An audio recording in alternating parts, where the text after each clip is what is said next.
बहुत सारे लोग पढ़ते हैं, पढ़ाते हैं।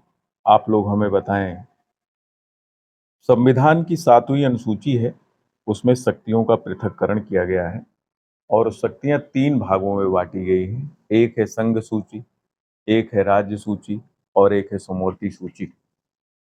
तो संघ सूची में केंद्र के द्वारा कानून बनाया जाता है, समवर्ती सूची पर केंद्र और राज्य दोनों बनाते हैं और राज्य सूची पर भारत के 28 राज्यों को कानून बनाने का अधिकार है। तो आप लोग बताएं हमें, कृषि, पशुपालन, बागवानी, मत्स्य पालन ये किस सूची का विषय है, अर्थात कृषि किस सूची का विषय है।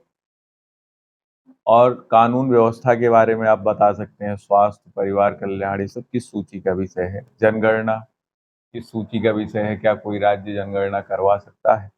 तो ऐसे मिला करके आज का हमारा टॉपिक है, सरकार के द्वारा किसानों के कल्याण के लिए, यानी कि किसानों को बिचौलियों और मध्यस्थों से बचाने के लिए उनकी फसलों के लिए जो न्यूनतम समर्थन मूल्य घोषित किया जाता है, अर्थात सरकारी खरीद जिसको बोलते हैं, उसके बारे में मैं चर्चा करने चल रहा हूँ।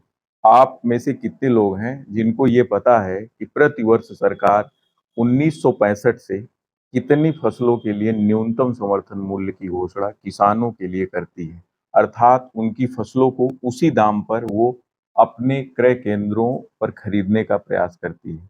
तो आप लोग जानते हैं 8 जनवरी 1965 को कृषि मूल्य आयोग का गठन हुआ था और सबसे पहली बार 1965 में ही धान की फसल हेतु न्यूनतम समर्थन मूल्य की घोषणा की गई थी और उसके बाद 1965 के बाद 1985 में कृषि मूल्य आयोग का नाम बदलकर कृषि लागत व मूल्य आयोग कर दिया गया। इसको बोलते हैं CACP। CACP। और ध्यान में रहे कि ये जो CACP है, कृषि लागत व मूल्य आयोग, ये हर वर्ष 23 फसलों के लिए न्यूनतम समर्थन मूल्य की घोषणा करती है। उनमें से है, पहला है खरीफ ऋतु की फसलों के लिए।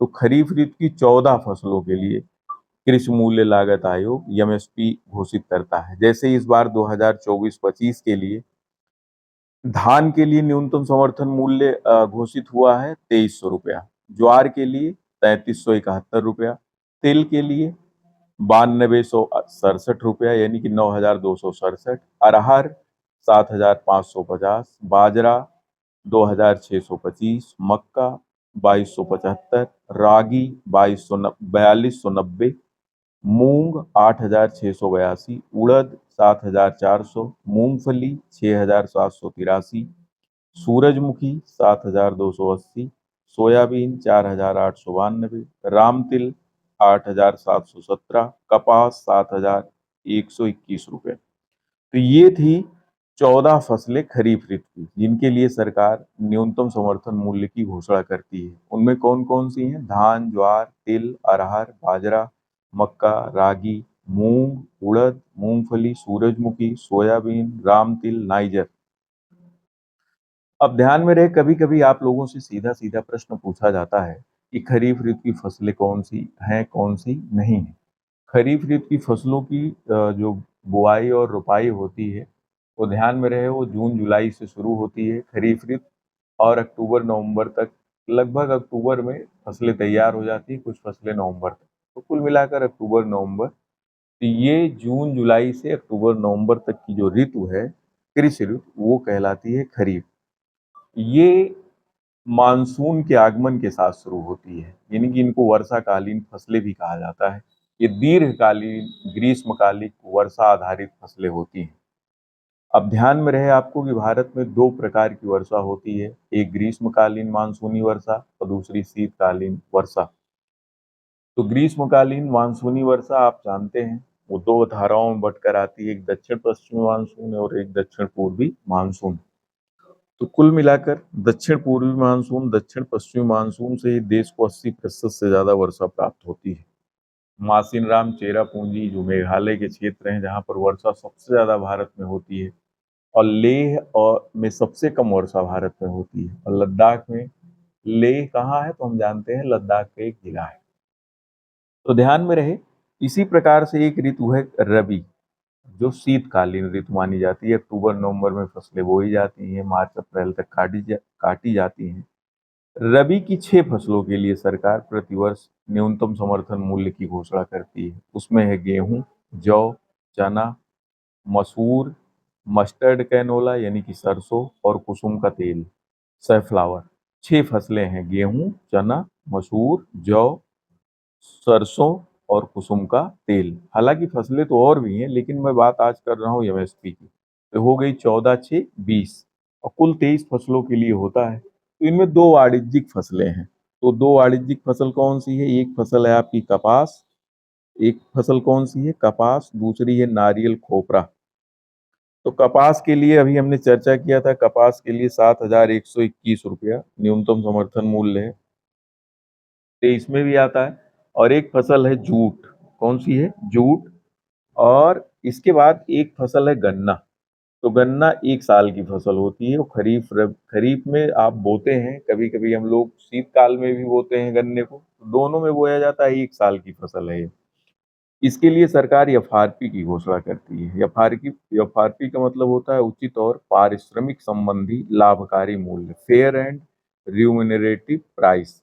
तो कुल मिलाकर ये फसलें हो गई 23। इन्हीं के लिए कृषि मूल्य, कृषि लागत व मूल्य आयोग एमएसपी घोषित करता है। अब देखिए, हमें फसलें बोना है तो फसलों के लिए उर्वरक तो चाहिए। तो उर्वरक में हम क्या देते हैं? या तो भाई आप जैव उर्वरक दीजिए जिसमें आप गोबर की खाद है या कंपोस्ट खाद है, बायो कंपोस्ट है, नहीं तो आप फिर रासायनिक उर्वरकों का इस्तेमाल करिए। अब रासायनिक उर्वरक में हम क्या दे सकते हैं? तो उनमें 3 तो बहुत मेजर हैं, यानी कि बृहद। बृहद में क्या है? सबसे ज्यादा किसान यूरिया डालता है। तो एक बोरी यूरिया में लगभग 46% नाइट्रोजन होता है। 50 किलो की बोरी होती है, उसमें आप लोग देखते हैं तो उसमें सबसे ज्यादा क्या होता है यूरिया में? नाइट्रोजन। और एक है डीएपी जिसको हम बोलते हैं डाई अमोनियम फास्फेट। हिंदी एक बार में कहते हैं डाई लेना है, तो पूरा नाम है डाई अमोनियम फास्फेट। अब इसमें 18% नाइट्रोजन होता है और 46% फास्फोरस होता है। ये पानी में घुलनशील होती है और ध्यान में रहे। और इसके बाद एक है एनपीके। एनपीके क्या है? नाइट्रोजन, फास्फोरस और पोटेशियम। एनपीके 3 प्रकार के होते हैं। एक में मात्रा बराबर होती है, जैसे 18:18:18:18।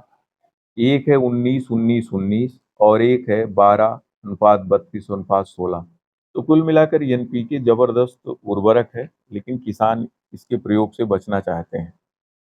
इसके अतिरिक्त भी देखते हैं, किसान तिलहनी दलहनी फसलों के लिए एजोटो बैक्टर का प्रयोग करते हैं, नील हरी शैवाल का भी प्रयोग करते हैं, एजोला फर्न का भी प्रयोग करते हैं।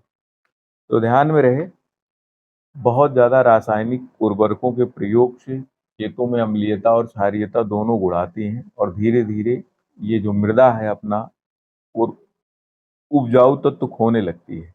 इसके लिए, इस पर विचार करने के लिए भारत के एक कृषि वैज्ञानिक थे और हरित क्रांति के जनक माने जाते हैं, डॉक्टर एम एस स्वामीनाथन। अभी हाल ही में उनका निधन हुआ है और इसी बार उनको भारत रत्न पुरस्कार से सम्मानित भी किया गया है। तो उनकी अध्यक्षता में एक राष्ट्रीय कृषि आयोग बनाए जाने की घोषणा की गई थी। 2004 में ये हुआ और 2006 में ये हुआ कि एक राष्ट्रीय कृषि आयोग बनाया जाएगा। इस बार यूपीपी की परीक्षा में आया हुआ प्रश्न भी है कि राष्ट्रीय कृषि आयोग 2005। तो इसके तहत तमाम सारी सिफारिशें की गई, लेकिन सरकार ने आज भी इसको ठंडे बस्ते में डाल दिया है, यानी कि कृषि आयोग की कोई चर्चा ही नहीं करते हैं। बाकी बहुत आयोग बनाए गए देश में, अल्पसंख्यक आयोग बनाए गए, अनुसूचित जाति आयोग, जनजाति आयोग, राष्ट्रीय पिछड़ा वर्ग आयोग, बहुत आयोग बने। लेकिन किसानों के कल्याण से संबंधित जब आयोग की बात होती है तो किसान दाएं बाएं झांकने लगती है। ये बहुत गलत प्रवृत्ति है। ध्यान में रहे कि सब कुछ हो, लेकिन अगर आपके पास अन्नदाता जब किसान ही नहीं रहेगा तो आप खाओगे क्या? क्योंकि ध्यान में ये भी रखना चाहिए, द्वितीयक क्षेत्र प्राथमिक क्षेत्र पर निर्भर करता है। द्वितीयक क्षेत्र का मतलब औद्योगिक क्षेत्र, यानी कि जब किसान उगाएगा ही नहीं तो आप ब्रेड कहाँ से बनाओगे? आप जैम जेली कहाँ से आएगा? सेब संतरे होंगे नहीं। किसान खेती करना छोड़ दे तो आप कितने दिन तक फास्ट फूड खा के आप जिंदा रहेंगे? और फास्ट फूड का आधार भी तो यही है। लेकिन सरकार अभी भी किसानों पर उतना ध्यान नहीं देती है जितना ध्यान देना चाहिए। अब इसी प्रकार से हम लोग चर्चा करते हैं, एक फसल है मसाले। तो भारत मसालों का शीर्ष उत्पादक देश है और सबसे ज्यादा उपभोक्ता भी यही है और सबसे बड़े हम निर्यातक भी हैं। मसालों की विश्व में लगभग 107 किस्में उगाई जाती हैं और भारत में भी लगभग 60 प्रकार के मसाले होते हैं। अब उनमें सबसे ज्यादा जो मसाला होता है भारत में, वो है मध्य प्रदेश, आंध्र प्रदेश, राजस्थान, गुजरात। ये भारत में सबसे बड़े मसालों के उत्पादक राज्य हैं। मसालों का घर भारत को कहा जाता है। मसालों का घर किसको कहा जाता है? भारत को। लेकिन मसालों का उद्यान, मसालों का राज्य और मसालों का बागान केरल को कहा जाता है। और मसालों का राजा किसको कहा जाता है? काली मिर्च को। और मसालों की रानी इलायची को कहा जाता है। अब ध्यान में ये भी रखिए कि ये जो मसाले हैं, आप लोग पता नहीं कैसे पढ़ते हैं, केरल में सबसे ज्यादा होते हैं।